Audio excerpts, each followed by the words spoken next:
O que falta para você se inscrever no nosso canal? Estamos começando. 97% das pessoas que assistem nossos vídeos não são inscritos. Clica no botão vermelho e ative o sininho. Nos ajude a crescer. Heleno de Freitas, nascido em São João Nepomuceno, no dia 12 de fevereiro de 1920, foi um jogador brasileiro. Atuava como centroavante, considerado o primeiro craque problema do futebol brasileiro. Advogado, boêmio, catimbeiro, boa vida, irritadiço, galã, Heleno era homem de boa aparência, mas quase intratável. Depois de 13 anos jogando futebol, entrou para a história como um dos maiores craques do futebol sul-americano. Com 1,82 metros de altura, Heleno era um centroavante requieto, brigador e de boa técnica.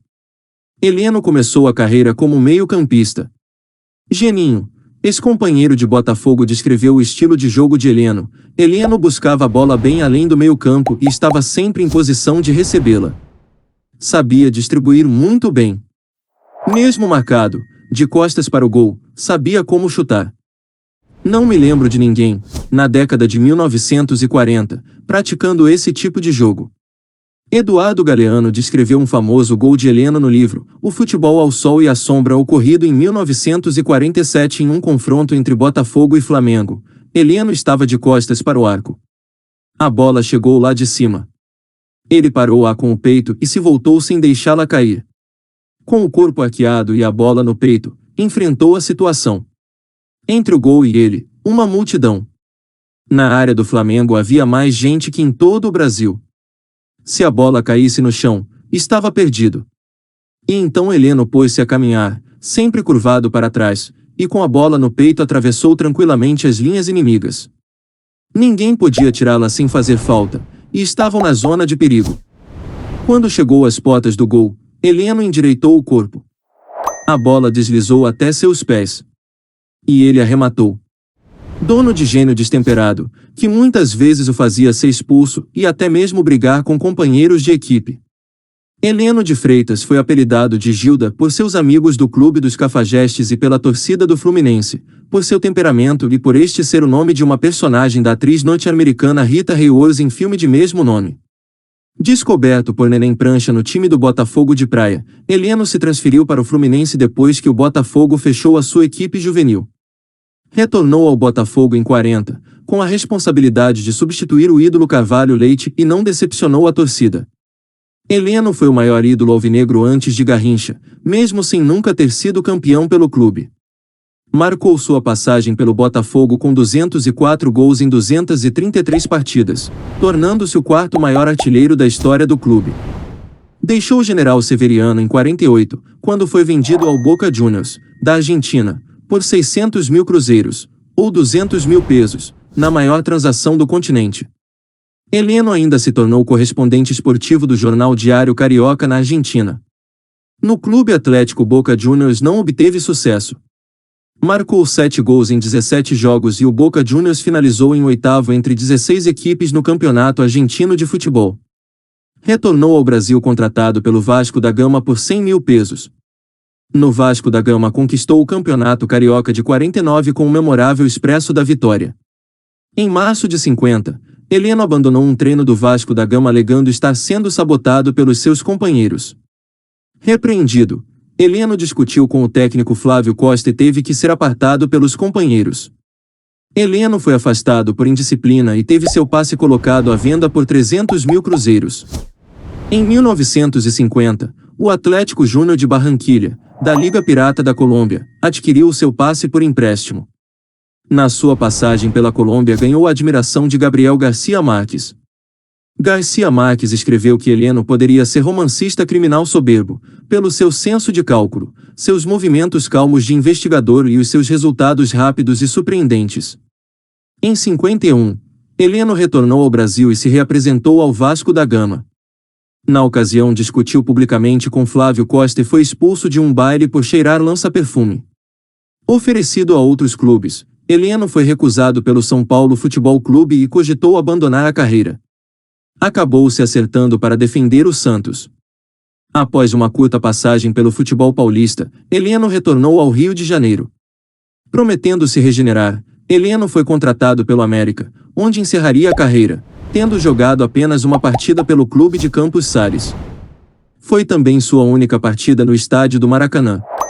Expulso aos 35 do primeiro tempo, após acertar um carrinho violento em um zagueiro adversário. Ainda tentou, depois, voltar aos campos pelo Flamengo, por indicação de Canella, mas se desentendeu com os jogadores do rubro-negro num jogo-treino e não foi aceito. Fez 18 partidas pela seleção brasileira marcando 15 gols, tendo sido artilheiro do Campeonato Sul-Americano de Futebol de 45, atual Copa América, com 6 gols. No Campeonato Sul-Americano de Futebol de 45 formou um quinteto de ataque famoso com Zizinho, Jair da Rosa Pinto, Tesourinha e Ademir de Menezes, considerado por Obdulio Varela o melhor da história da seleção. Em 48, ao deixar o Botafogo anunciou que encerraria a carreira e não pretendia disputar a Copa de 50. Heleno, no entanto, voltaria ao Brasil onde teria uma passagem polêmica pelo Vasco treinado por Flávio Costa. Heleno não disputou a Copa de 50. Algumas fontes afirmam que a FIFA teria vetado sua convocação por ele atuar na Liga Colombiana, não reconhecida pela entidade mundial. Outras acreditam a ausência aos seus constantes atos de indisciplina. Há 3 meses de começar a Copa, Heleno foi posto à venda pelo Vasco da Gama, após quase trocar socos com Flávio Costa, que também era treinador da seleção. No dia seguinte ao Maracanaço, jornais brasileiros noticiaram que Heleno fora advertido por indisciplina pelo Atlético Júnior de Barranquilla.